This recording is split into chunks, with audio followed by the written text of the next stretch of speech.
the moment we gently let our minds drift back into those dim regions of history, places not yet given names, Mu rises like a strange echo. No one knows where it truly began.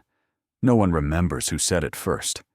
Yet it lingers like a faint streak of light cutting through the darkness of human memory. People found it in books from barely a century ago, in records tinged with mysticism, in stories woven from the deep longing to rediscover our oldest roots. And as we look more closely at these scattered traces, we start to see that humanity has never been searching only for a sunken continent. What it truly chases is the silhouette of a mother civilization, something the collective imagination has always believed once stood before us. Perhaps it is because every era carries within it gaps that archaeology has not yet touched, that Mu has become a symbol for questions without answers. Between the silence of the ocean and the legends scattered across so many cultures, humanity seems to keep turning toward a single point: the sense that there might once have been a civilization that opened the path for us, only to disappear before history had the chance to write down their footprints. And when we follow those echoes, moving along the thin boundary between science and memory, between what is true and what we wish could be true, the journey softens. It deepens. Each step feels as though it brushes against another layer of time long covered in dust. The story of Mu emerges from that very intersection, where imagination meets archaeology, where the quiet feeling of something vast just beyond our understanding makes us pause and listen. Within that slow, calm, cinematic guiding tone, the story begins to unfold, gently told once more by the historical storyteller. As we trace the faint trail of that mysterious name, we eventually reach one of the most intriguing starting points: the writings of James Churchward. In the books he published in the early 20th century, Mu appeared as a radiant civilization that once existed somewhere across the vast Pacific. Churchward claimed he had gained access to the Naga Maya tablets, ancient stone inscriptions said to preserve the knowledge of a people who had vanished long ago. And in those strange characters, he believed he saw the story of a continent swallowed by the sea. But from that very beginning, the controversy rose just as quickly. The tablets Churchward claimed to have studied were never seen by any archaeologist. Scholars of ancient languages could not find a convincing connection between the script he described and any writing system known to have existed. His conclusions relied far more on personal interpretation than on archaeological evidence, leaving Mu suspended between belief and skepticism. And yet, what stands out most is this: even without a solid scientific foundation, his stories still captured the imagination of countless readers. When we look at Mu as a myth of a lost civilization, its true nature becomes clearer. Myths do not depend on the precision of data. They exist to fill the gaps in our collective memory. Mu is not merely the place Churchward described. It is a symbol of humanity's desire to find a shared beginning, a civilization grand enough to explain the mysteries archaeology has not yet reached. The way this myth slips into the human imagination reveals just how powerful its pull really is. As those echoes blend into the flow of history and belief, Mu moves from the pages of a disputed book into the realm of cultural symbol, existing at the point where doubt and curiosity meet, opening a wider space for the story to continue spreading through the human mind. As Churchward's stories began to spread, what kept them alive was not just their mystery, but something far deeper within the human mind: the need to believe that before every civilization, there was one civilization. It is as if every society carries within it the longing for a perfect point of origin, a first civilization beyond the reach of time, a place where human intelligence blossomed fully from the very beginning. That idea softens the chaos of history. It lets us believe that what we see today is only an echo of something far greater. Look closer, and this need reveals itself as more than simple curiosity. It becomes a kind of collective memory, an unconscious current running through humanity across tens of thousands of years. Within that memory lie shadows we cannot explain through archaeology or written records. And so the human mind fills those spaces with the image of a mother civilization, a place where people once lived in harmony with nature, possessed knowledge beyond their era, and then vanished due to some cosmic catastrophe or a slow shift in the earth itself. What is strange and undeniably compelling is that in places separated by half the planet, cultures tell nearly the same story. A land that shone brightly, then sank beneath the sea.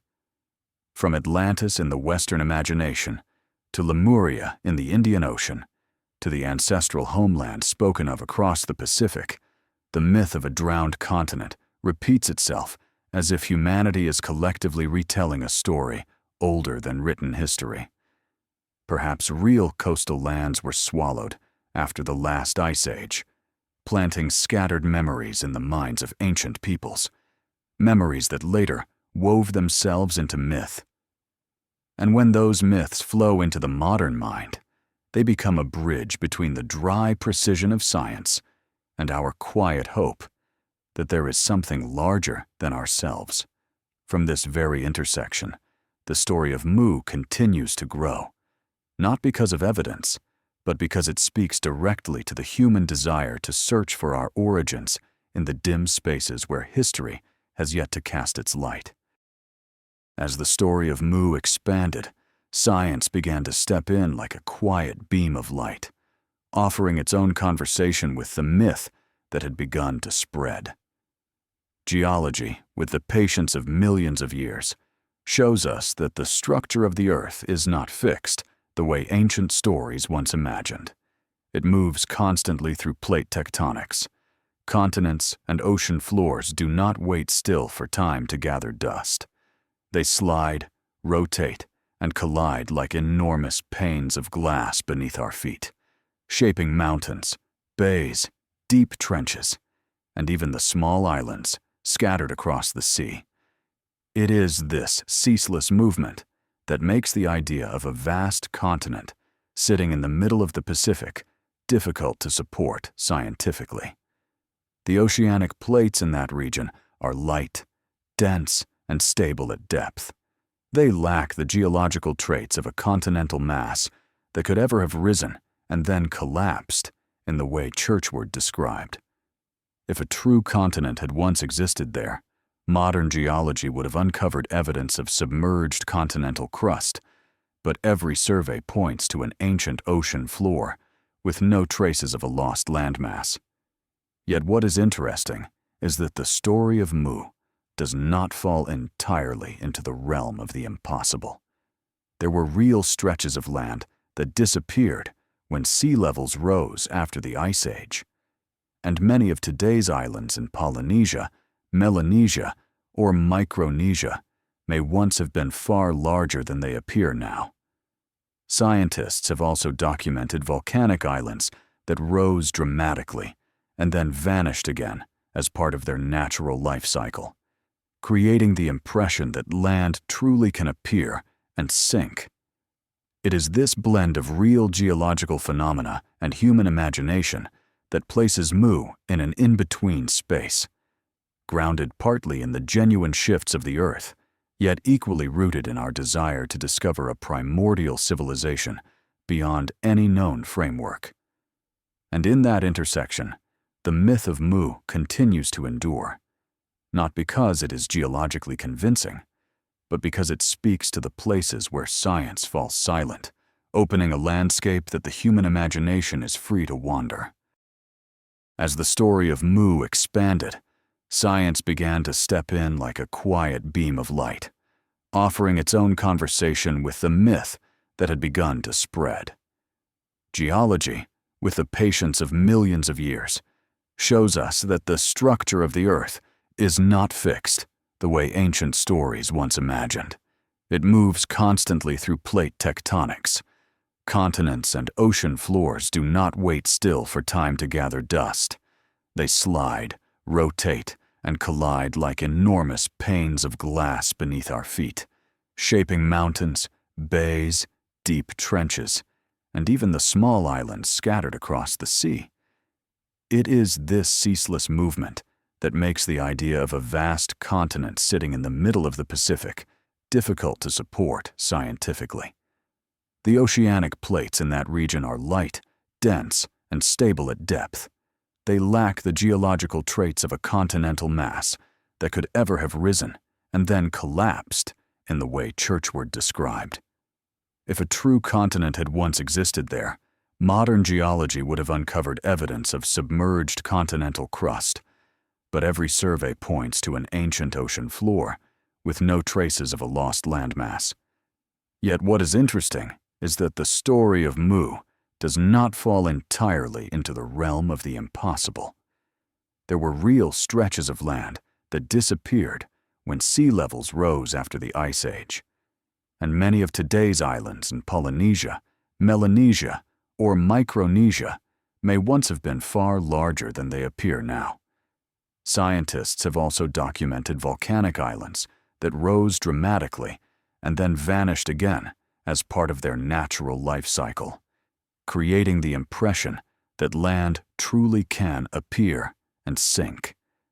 It is this blend of real geological phenomena and human imagination that places Mu in an in-between space, grounded partly in the genuine shifts of the Earth, yet equally rooted in our desire to discover a primordial civilization beyond any known framework.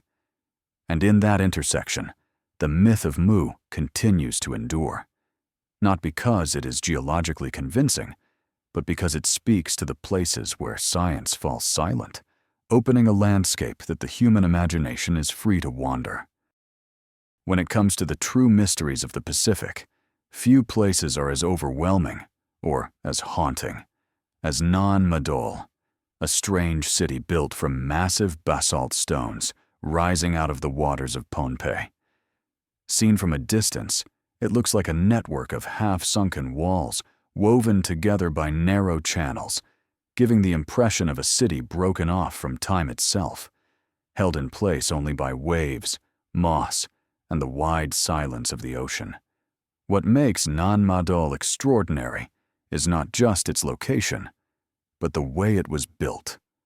Hundreds of thousands of basalt prisms, each weighing anywhere from a few tons to more than 10, stacked in a crisscross pattern, almost like giant timber laid side by side, to form walls several meters high, constructed in conditions where it is nearly impossible to imagine any practical means of transport. The dating of Nan Madol is still debated, but most archaeologists agree that the site was in use within the past millennium, with older foundations possibly stretching further back. Yet the puzzle is not the timeline, it's the technique. The immense basalt columns do not occur naturally at the building site. This means ancient builders had to transport them over long distances, crossing the sea, reefs, and sharp volcanic stone, then raise them with methods modern science still struggles to explain. Many theories have been offered: wooden rafts, levers, sheer human strength. But whichever idea one accepts, Nan Madol still surpasses what we typically assume an ancient island society could accomplish. Because of this gap, this silence between what we know and what we cannot explain, local mythology stepped in. Stories speak of two supernatural brothers who used mysterious powers to bring the stones from faraway places, constructing a floating city for the rituals of their chiefs. Myth or not, these tales reflect something clear. Even the people who lived on this land felt that Nan Madol stood beyond the capabilities of their ancestors. And that feeling, the sense of a structure too great for explanation, has, over time, drawn Nan Madol into the orbit of the Mu legend. Writers from mystical traditions often claim that Nan Madol is the last surviving remnant of the mother civilization, a living example of the extraordinary knowledge Mu once possessed. Although science does not support this view, the undeniable grandeur and strangeness of Nan Madol have helped nurture the idea of a forgotten world beneath the sea. The gaps in human knowledge have always been fertile ground for myth. And Nan Madol, standing at the crossroads of archaeology and legend, continues to remind us that there are moments in ancient history when we must pause, listen, and ask what truly happened on these small islands scattered across the vast Pacific. In another corner of the Pacific, where strong ocean currents slide along the Ryukyu Islands, Yonaguni rests beneath the water like a question that has never found its answer. Massive slabs of rock arranged like terraces, surfaces so flat they seem almost unnatural, right angles and straight lines that look suspiciously like the work of human hands. These features have made Yonaguni one of the most debated sites in modern archaeology. When divers first discovered the structure in the late 1980s, the world split instantly into two opposing camps, one insisting it was nothing more than a natural formation shaped by wind, waves, and the fracturing of sedimentary rock, the other believing they were looking at the remnants of a vanished ancient civilization.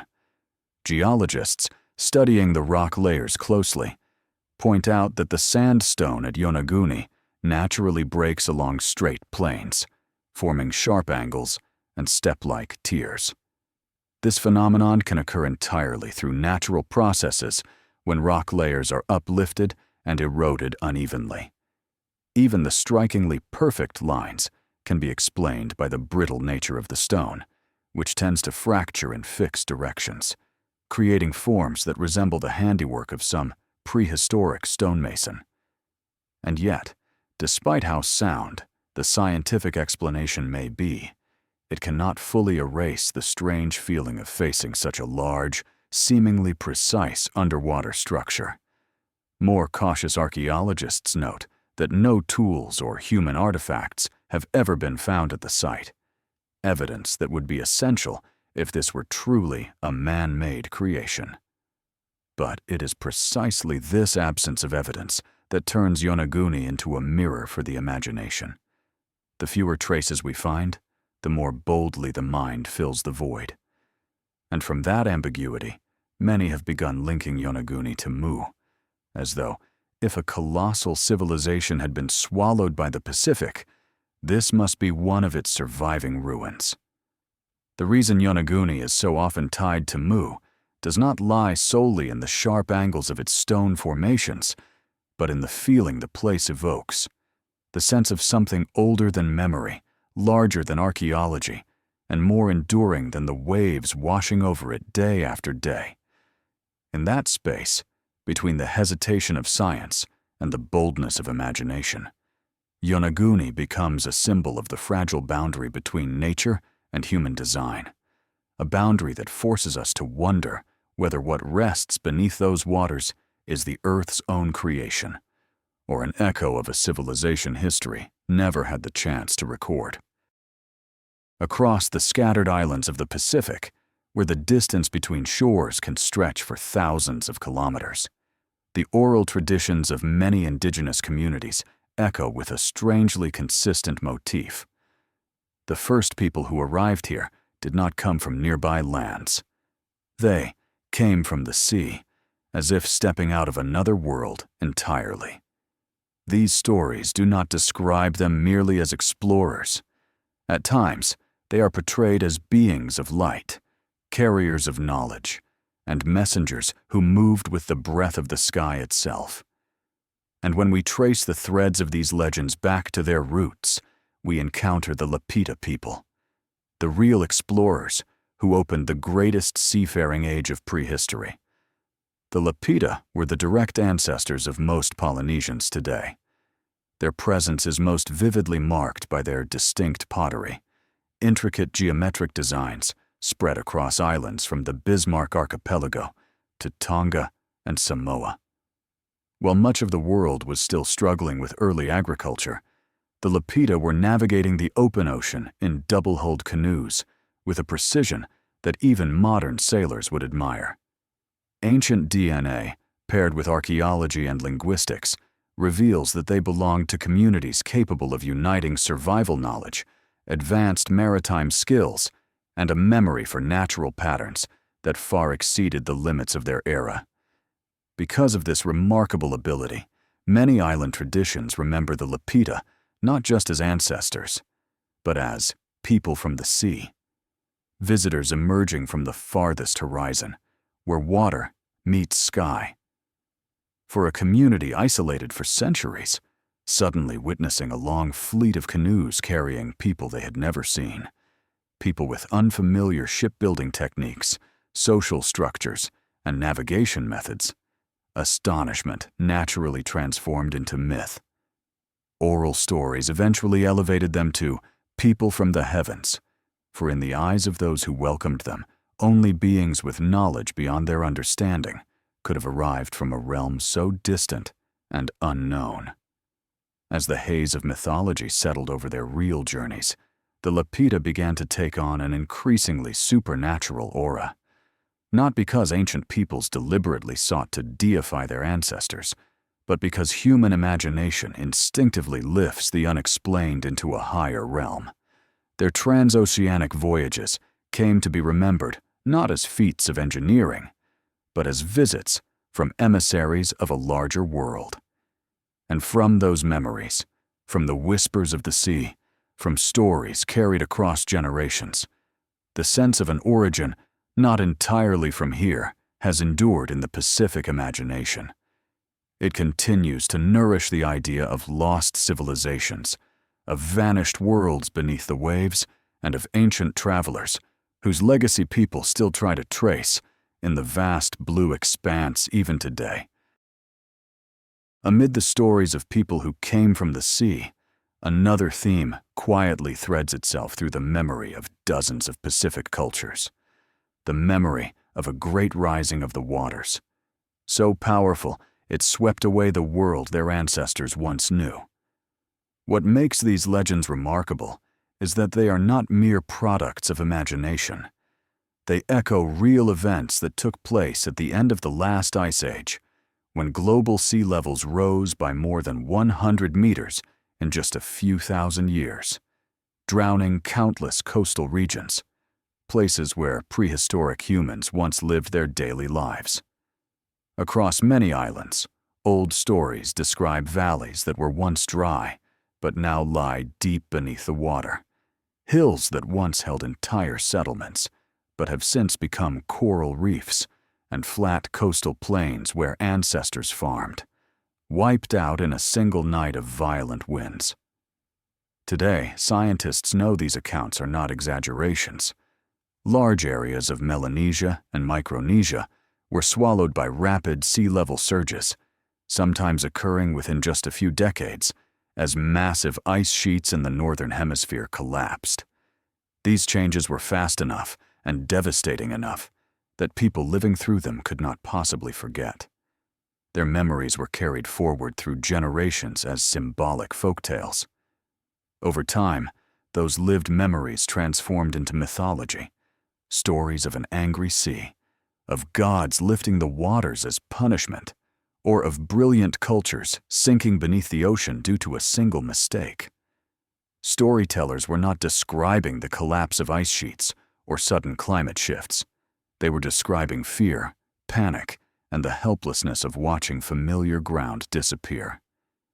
Myth, in this sense, became a way to record emotion, a vessel for communities to preserve experiences they could not explain in scientific terms. When we place the legend of Mu in that context, we see that it is not a tale born out of thin air. It reflects a much larger truth. The Pacific has undergone geological and climatic upheavals powerful enough to erase entire coastal settlements. People watched their land sink beneath the waves, and those memories were eventually woven into stories of a vanished continent. Not because Mu existed as a complete supercontinent beneath the sea, but because the disappearance of so many real places created the overwhelming sense that something far greater had been lost. And within that intersection, between science and memory, Mu becomes a symbol of a shared human haunting, the haunting realization that our history carries far more submerged layers than we once believed. At a time when archaeology was still struggling to fill the gaps of Pacific prehistory, another clue quietly began to glow like a guiding thread. Language. Polynesian languages, stretching from Hawaii to New Zealand to Easter Island, carry layers of structure and vocabulary so strikingly similar that linguists quickly realized something profound. This vast ocean was once connected not by land, but by people who shared the same ancestral origin.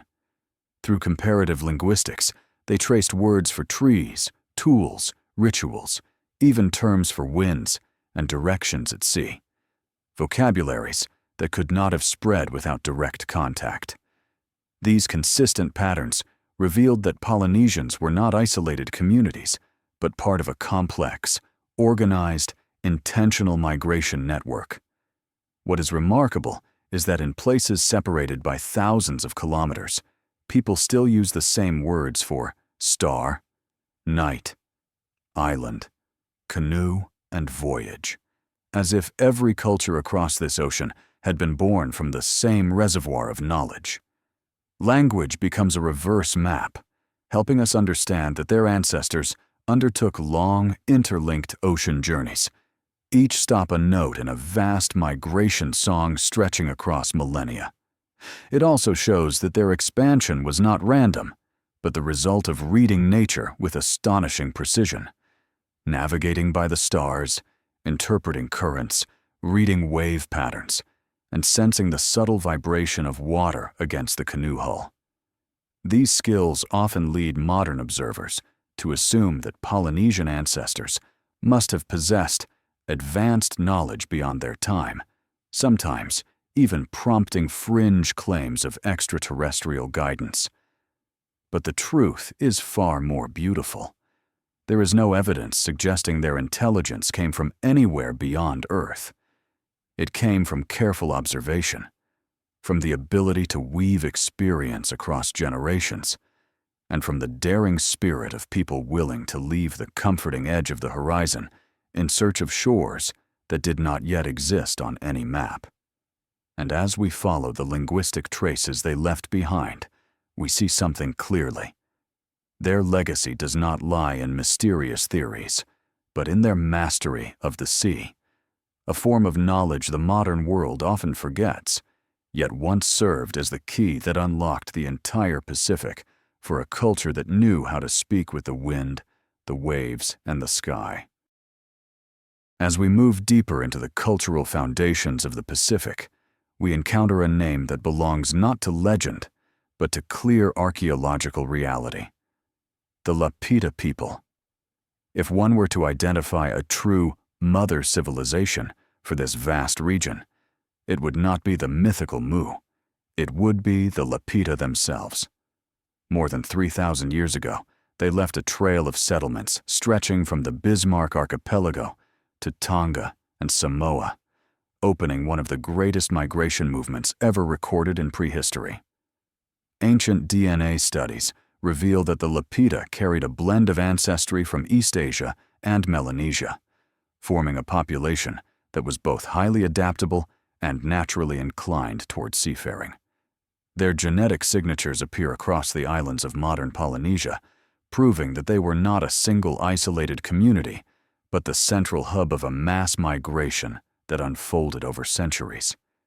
Thanks to DNA, we know they were not swept away by the ocean, nor erased mysteriously from history. They are the direct ancestors of the vibrant cultures that still thrive throughout the Pacific today. What makes the Lapita easiest to recognize is their distinctive pottery. Decorated with intricate dentate-stamped patterns, dots, lines, and geometric forms, these ceramics were crafted with such consistencies across thousands of kilometers that they reveal a remarkable ability to transmit technology and artistic identity over vast distances, For the Lapita, pottery was more than a tool. It was a cultural signature, a visual language through which they encoded aesthetics, knowledge, and social ties. But their greatest achievements were not on land, they were on the open sea. The Lapita traveled distances that even modern sailing vessels might hesitate to cross.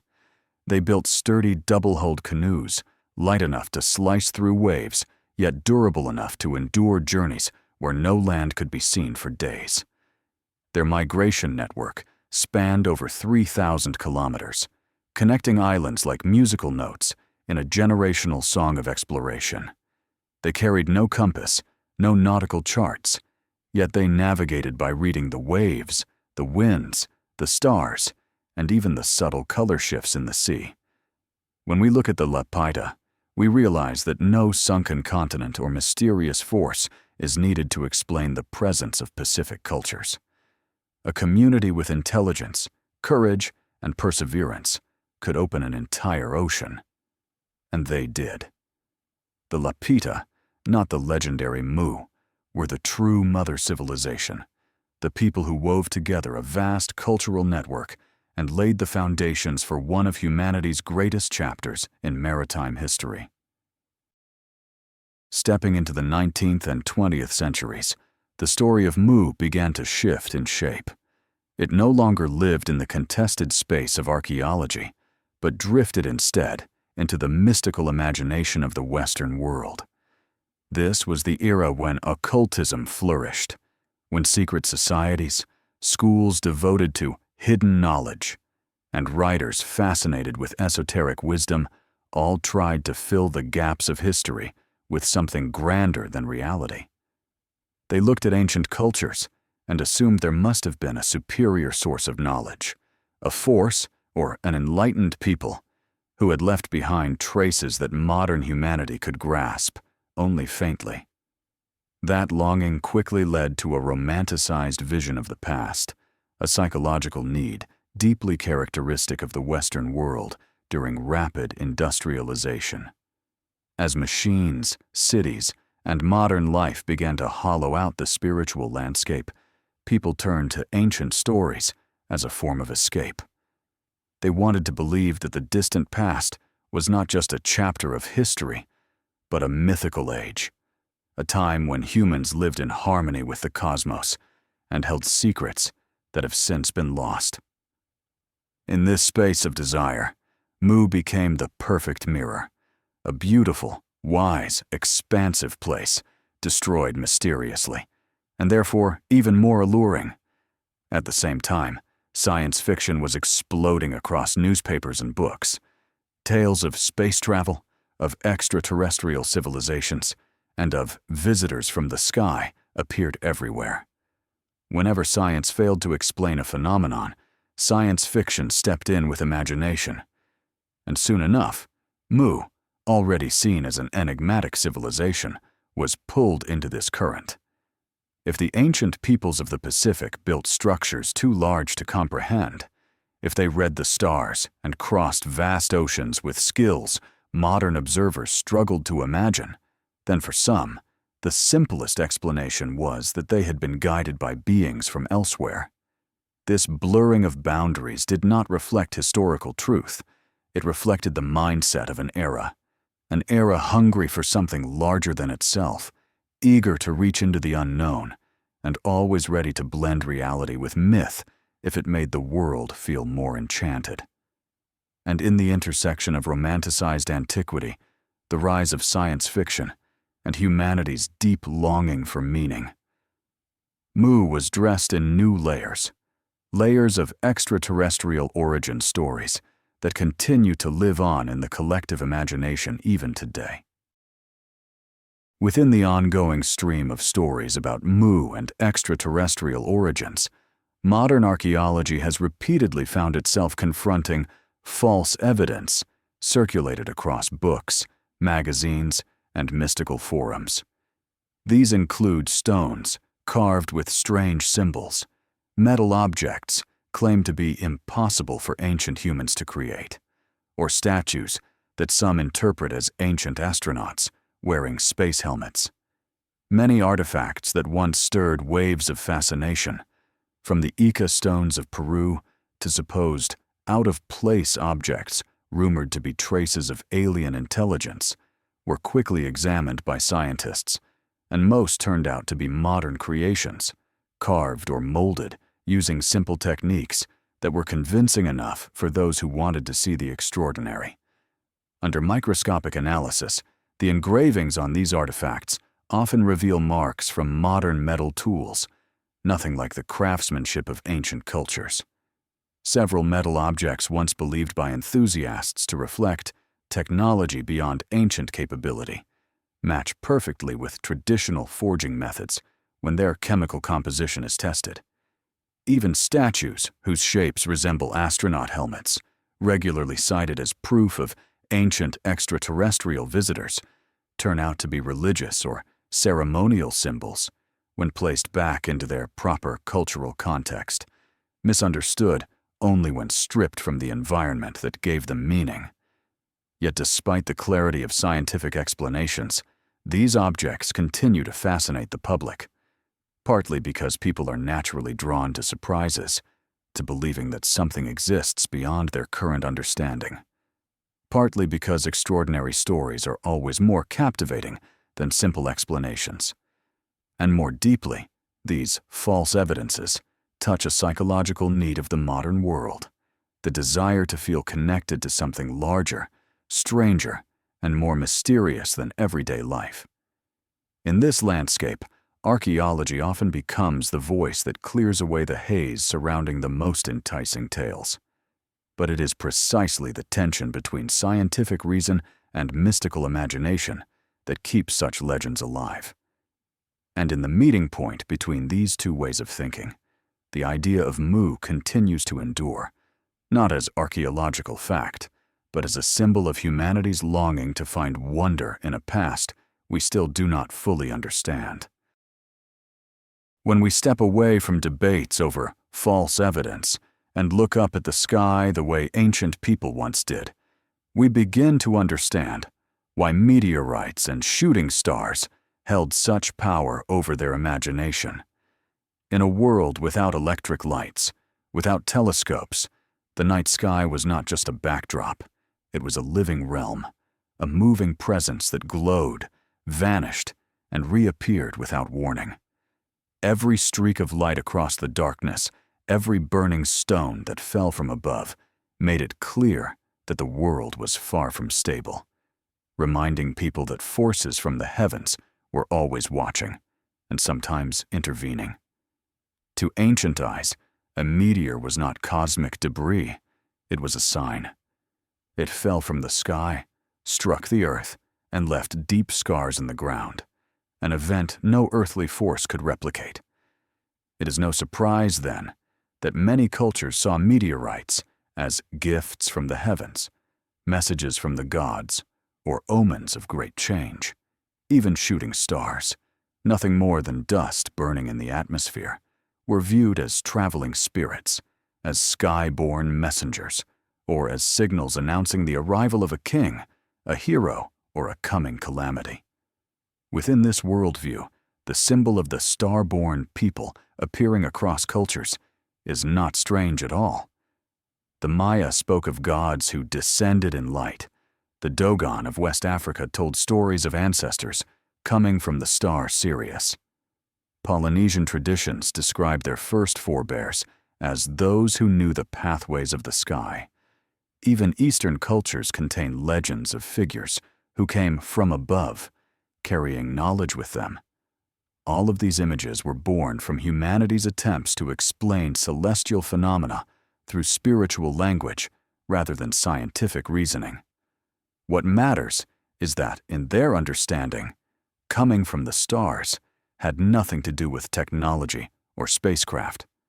It was metaphor, a spiritual symbol used to describe exceptional wisdom or a special role within the community. When someone possessed skills far beyond what others could comprehend, it was natural to see them as having a source not of this world. And from this, stories that sanctified ancestors began to take root, binding heaven and earth as two parts of a single unified realm. When we place Mu within this context, we see that calling its people starborn is not evidence of cosmic technology. It is a reflection of how humans have always searched for spiritual meaning in what lies beyond their understanding.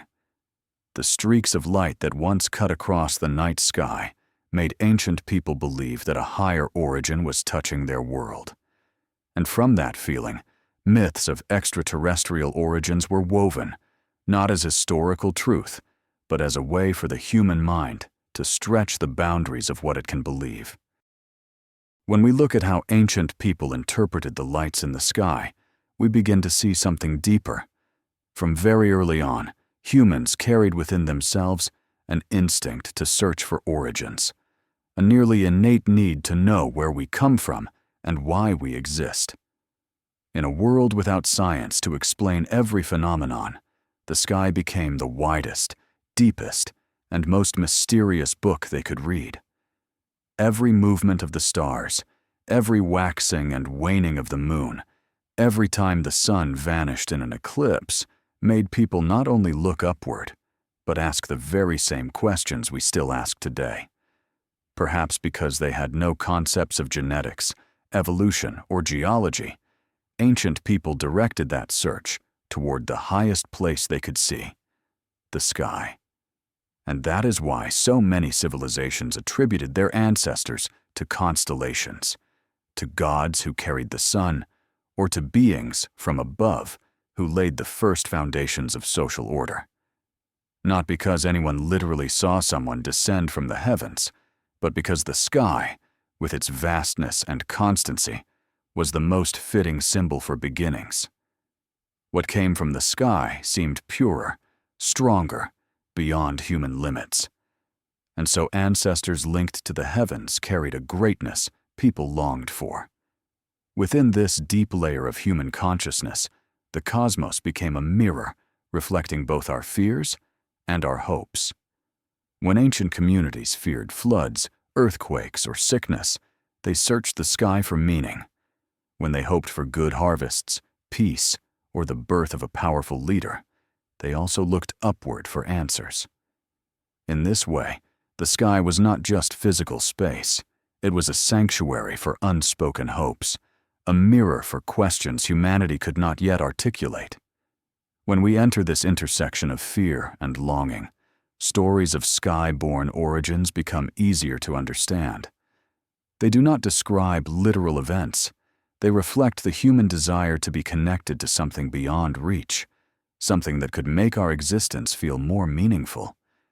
And it is within this line of thought that myths like Mu were nourished, not by archaeological evidence, but by the longing to find a beginning big enough, vast enough, to hold both the imagination and the unspoken anxieties of humankind. As humanity's questions about origins grew deeper, modern science entered a conversation that once belonged solely to myth and spirituality, the search for life beyond Earth. But unlike ancient traditions, which use the sky as a symbol, science approaches it with telescopes, equations, and measurements, precise enough to detect biological possibility. In the past few decades, the discovery of exoplanets, worlds orbiting stars far beyond our sun, has opened an entirely new horizon. Thousands of distant worlds have been identified, many of them lying in the so-called habitable zone, where temperatures may allow liquid water to exist. For the first time, humanity has scientific grounds to imagine that life might not be unique to Earth. At the same time, the detection of amino acids, the basic building blocks of life, in meteorites and cosmic dust clouds, has made the question even more reasonable. If organic molecules once fell to Earth from space, then life emerging here may be only one version of millions of possibilities the universe is experimenting with. These findings do not prove the existence of extraterrestrial civilizations, but they strengthen the idea that life, at its simplest level, may be far more widespread than we ever assumed. Yet the reasonable part of science ends right at that boundary: microbial life, biochemical conditions, and precursor molecules. Everything beyond that, connections to ancient civilizations, knowledge passed down from the stars, or the idea of visitors arriving on Earth, remains a place where science has no evidence and imagination is free to run far ahead. The gap between what can be verified and what humans wish to believe is often fragile, and it is precisely this gap that becomes the landscape where myth, expectation, and speculation coexist. When viewed through the lens of the Mu story, this boundary becomes clearer. What science is discovering in the universe may help us understand that life is not rare, but attributing an ancient civilization to extraterrestrial origins belongs more to humanity's longing than to factual truth. It speaks not of evidence, but of hope. Hope that before us, someone might have walked ahead, powerful enough, wise enough to leave behind a legacy of which only fragments remain. And it is that hope, more than anything, that keeps stories like Mu glowing in the human imagination, even as science waits in its quiet, patient way for a piece of evidence clear enough to speak for itself. As the 20th century moved into its later decades and popular culture began expanding the boundaries of its imagination, Mu was no longer just a controversial archaeological hypothesis or a mist-covered legend.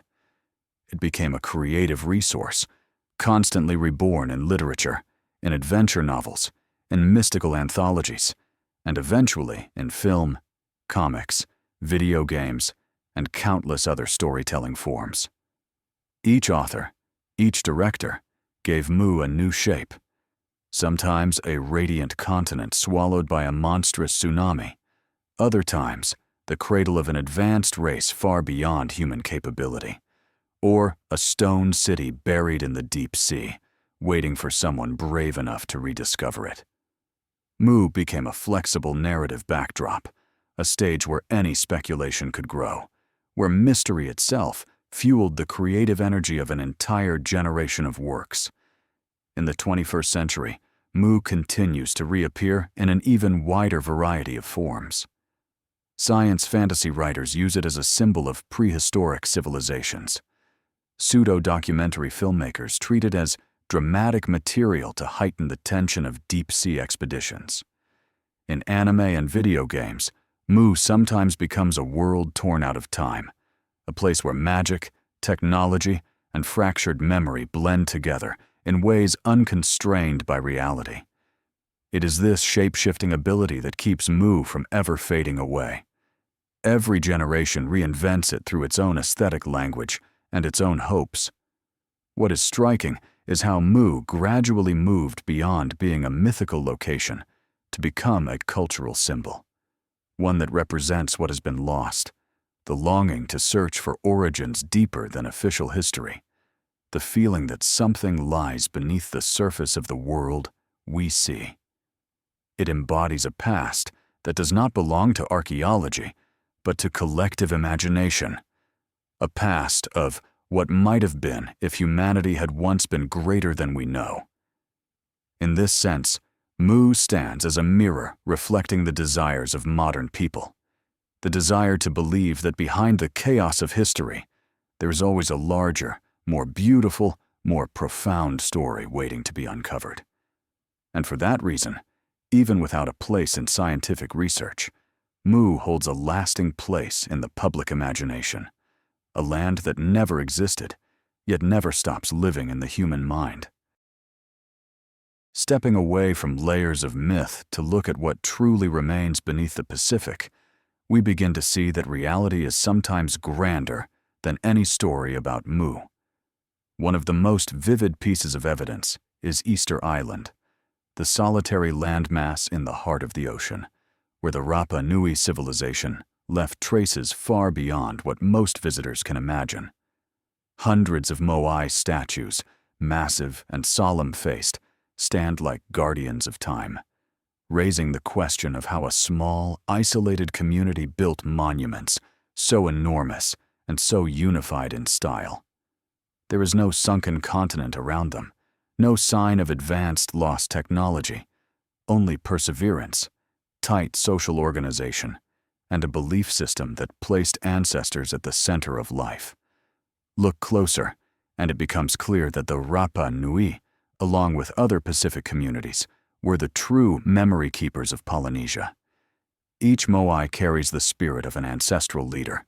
Every ocean-going canoe retells the story of migrations that spanned centuries. On the wooden rongo-rongo tablets, carved with mysterious symbols, we see their earliest efforts to create a written system of their own, one that remains only partially understood even today. Their songs, their canoe patterns, and their oral histories of long voyages are all fragments of a civilization that never needed the legend of Mu to be extraordinary. What is remarkable is that when we step back to see the full breadth of their legacy, the truth becomes even more astonishing than any tale of a vanished continent. The Polynesians, without machines, without metal, without modern instruments, crossed thousands of kilometers of open ocean to locate islands that were little more than dots on the horizon. They knew how stars shifted with the seasons, how currents changed in cycles, how wave echoes bounced off distant shores long before these shores became visible. They moved multi-ton stone statues without mysterious technologies. They built ceremonial structures that bound communities together across generations. And they maintained a shared cultural identity across an oceanic territory larger than continental Europe. These truths need no mythology to be extraordinary. It was human ability, observation, memory, creativity, unity that produced achievements we still marvel at today.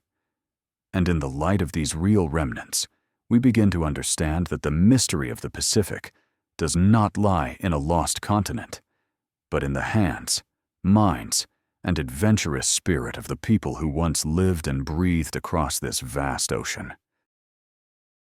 When we look at the world map today, we often forget that these familiar coastlines are only recent shapes.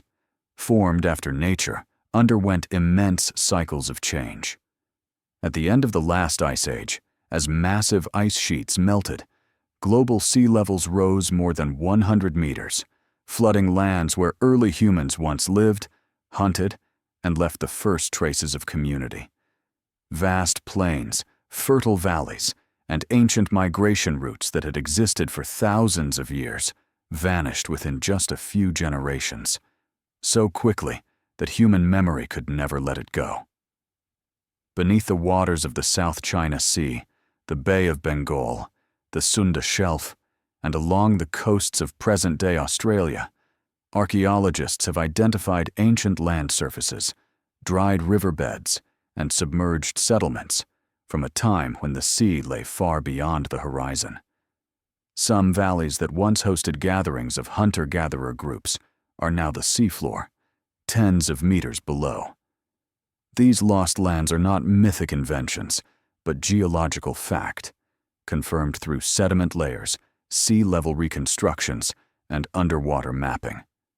Below the surface lie chapters of human history not yet fully uncovered, stories the land no longer holds, but the ocean quietly preserves. It is within this context that the legend of Mu begins to make sense as a human response to sudden disappearance. When a community watched the shoreline recede, when forests and ancestral grounds were swallowed by the sea, the memory of that upheaval gradually took shape as stories of a sunken continent. Not because anyone saw a supercontinent collapse in an instant, but because people experienced loss in the only way they could, through fear, longing, and the belief that a better, wider world had once existed. Seen from this perspective, Mu is not merely an imagined realm. It is a symbolic expression of collective memory, an echo of the lands humanity truly lost. It is how people stitch together breaks in history using the language of myth, how they recorded geological transformation through story rather than map, how they preserved the memory of a time when the ocean swallowed not just land, but the first pages of human history. In the quiet of the deep sea, Mu becomes a subtle symbol for what official history sometimes hasn't yet reached. Lands that once existed, then truly disappeared, yet continue to live in the shared memory of our species, carried forward through the stories we keep telling one another. As technology entered a new era, humanity gained, for the first time, the ability to look into the deep ocean with unprecedented precision. Regions of absolute darkness, where no light could reach and where people once relied only on intuition or legend, slowly opened beneath the gaze of sonar and underwater lidar. Pulses of sound swept across the seafloor, echoing back layers of hidden terrain. Beams of laser light pierced through columns of water, sketching three-dimensional maps of submerged mountains, ancient valleys, and contours we once could only imagine.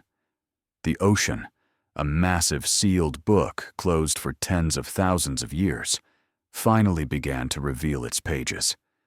Through these surveys, researchers uncovered countless formations, once believed to be ruins of a lost civilization.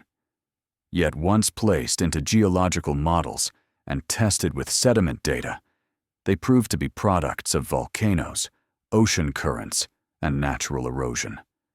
Terraces that resembled staircases were simply rock layers fractured along weak plains. Walls beneath the sea were cliffs sculpted by currents flowing in a single direction.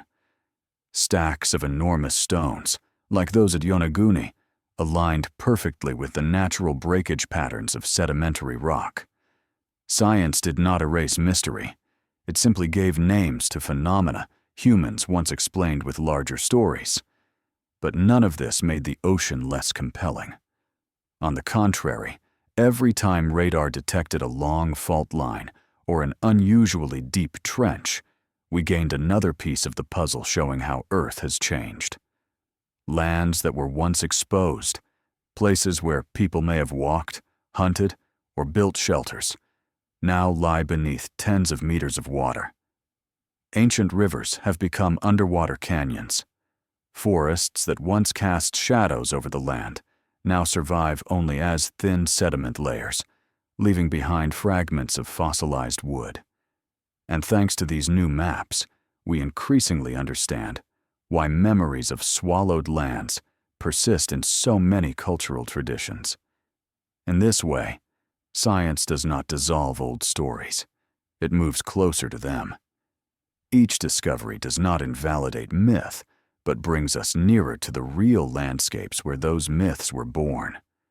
What ancient people called a sunken continent may have been coastal plains overtaken by rising seas. What they remembered as cities beneath the waves may have been settlements erased during sudden climate shifts.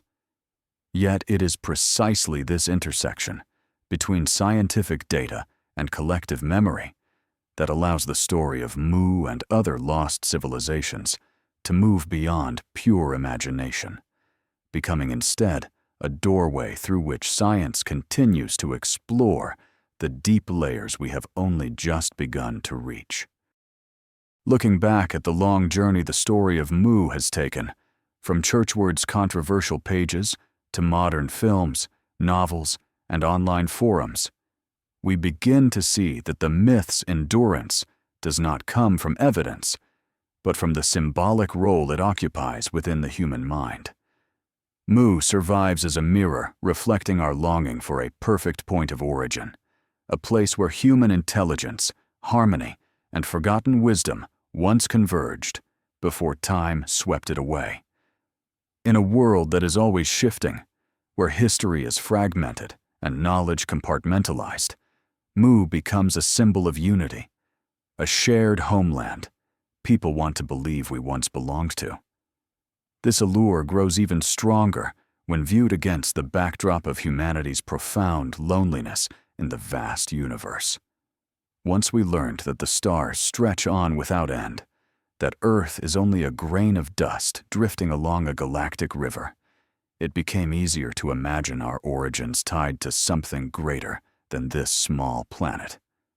Mu resonates with that cosmic emptiness, a feeling that is both frightening and deeply hopeful, that perhaps we were once connected to something larger, something more ancient. Even without scientific proof of extraterrestrial life, that longing ensures that stories like Mu always find space in our imagination, like an invisible thread connecting us back to the sky. Yet when we set aside the mythical cloak, we see that Mu does not need to exist as a physical location to hold meaning. It functions as a metaphor for lands lost to memory, for historical moments without surviving evidence, for broken narratives that people try to mend with imagination. Mu is another name for the sorrow we carry for cultures swallowed by rising seas after the Ice Age. It is a symbol of the Earth's ancient upheavals, an embodiment of collective memories washed off the map but impossible to wash out of the human mind. And this is why Mu lives on. Not because people believe in an actual continent beneath the Pacific, but because it allows us to dream of depths that official history cannot reach. It exists in the quiet space between science and myth, where humans find comfort, curiosity, and the sense of belonging to a story larger than their own lives. In that space, Mu continues as a gentle metaphor, a reminder that what we know is only the visible tip of the iceberg, while the submerged part still waits to be discovered. Looking back at Mu's entire journey through the human imagination, we begin to see that this continent endures not because it ever existed on a map, but because it represents something humanity has always wanted to believe in: the existence of a civilization wiser, gentler, and more enlightened than what history records. Mu becomes a stage on which the imagination enacts its innate creative impulse, the ability to fill in gaps, to connect scattered fragments, and to build stories strong enough to comfort or inspire. Within each of us is a quiet longing to believe that beneath the chaos of history, there was once order, harmony, an ideal beginning whose echoes we can still faintly hear. In that sense, Mu is a mirror reflecting the human soul. It shows us what we long for: knowledge beyond its era, harmony with nature, the capacity to transcend our own limits. But it also reflects our fears. Fear of losing what matters. Fear that history has forgotten something essential about us. Fear that great chapters of humanity have slipped beneath the waves forever. Mu exists at the boundary between fear and hope, which is why it is one of the few myths supple enough to adapt to every era, yet strong enough never to disappear. And when we place the story of Mu under the light of reality, when the myth dissolves, when the oceans are mapped, when geological data denies the existence of a sunken continent, we realize that what remains is not a truth confirmed or disproven, but the very questions that created Mu in the first place. Where do we come from? What has been lost? And could a better version of humanity have once existed? These questions do not vanish with the myth. They simply find new places to dwell, in science, in archaeology, in art, and in the human pursuit of meaning. When the myth falls away, what remains is not emptiness, but a gentle truth. Humanity needs stories to understand itself. And Mu, though nowhere beneath the sea, continues to live on as a symbol of our endless curiosity, of our desire to reach into the depths that history has not yet learned to name. Following Mu's journey, from controversial writings to scientific debates, and finally back into collective memory, we begin to realize that the most compelling part of the story is not the question, was Mu real? But the way history, archaeology, and mythology quietly blend to create a picture far richer than any single piece of evidence. Legends always carry kernels of truth, not the truth of geography or geology, but the truth of human experience. Fear of nature's upheavals, memory of vanished lands, awe at the intelligence of ancestors, and a longing for an origin vast enough to make sense of history's chaos. When we look at history on a deeper level, we see that it is not merely a chain of dates or a series of facts written in rigid language. History is made by people, by memories, emotions, beliefs, and the gaps storytellers try to fill with whatever tools they have. Lands drowned by post-Ice Age seas left not only sediment, but also a sense of loss passed down through stories of the ocean's fury. Cultures with extraordinary seafaring skills left not only tools, but impressions so profound that later generations could not describe them in ordinary language, so they placed them in the sky. And massive stone ruins leave behind not just technical puzzles, but reflections of human pride, loneliness, and the desire to transcend limitation. Myth, in this sense, becomes another form of history, a history of the human soul. It tells us what ancient people desired, feared, worshipped, and hoped for.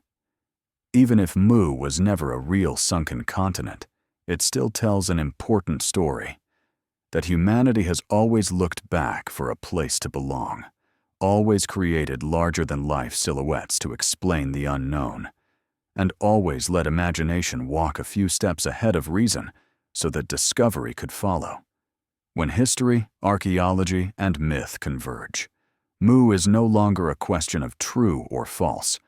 It becomes an expression of the mind's richness, proof that the past does not live only in what we excavate, but also in how we tell, interpret, and carry it into the present. And that is why Mu endures, as a subtle yet powerful thread woven into the tapestry of the human story.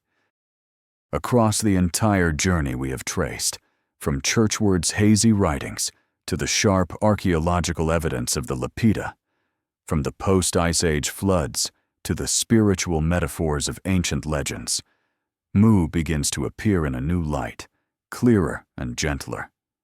Through the lens of science, no vast continent ever rose and vanished in the Pacific.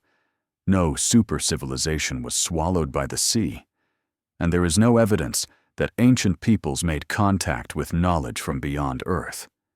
What is real lies scattered elsewhere: extraordinary maritime migrations, ancient cultures with sophisticated ocean-crossing skills, coastal lands drowned by rising seas, and oral memories passed down through millennia that reflect the lived experiences of people witnessing Earth's immense upheavals.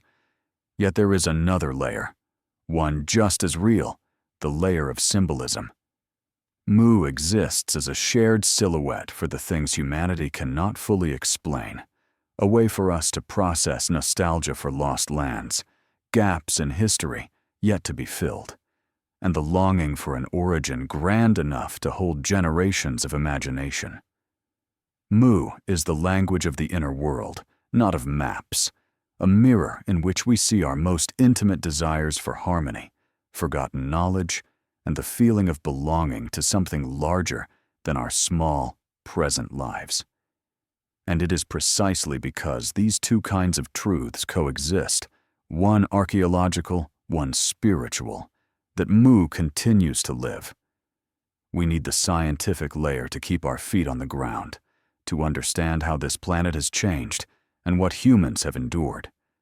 But we also need the symbolic layer to widen our imagination, to touch the parts of history that cannot be captured by numbers or data alone. Between these two currents, Mu stands as a bridge, connecting reason with longing, the lost with the sought after, and the outer world with the inner world of every person trying to understand where they come from and what they belong to. And as this slow journey draws to a close, we realize that Mu was never truly resting at the bottom of the Pacific. It does not hide in wave-carved terraces, nor sleep beneath cold layers of sediment, nor wait for anyone to discover it through sonar scans or the beams of a diver's torch. Mu lies somewhere far deeper, somewhere no map can reach, in the human longing to know where we come from, what we have lost, and whether history once held a grander opening chapter that slipped through our fingers. In the stillness of this moment, Mu appears like a thin mist drifting between imagination and memory. It is the shadow of the drowned lands our ancestors once witnessed, the nostalgia for an unnamed age, the whisper of the sea retelling changes so immense that humans could only preserve them through legend. The story of Mu, then, is not only about the past, it is about us, our unease before the unknown, our hope that life and wisdom may have sprung from something more beautiful and complete than what we see today.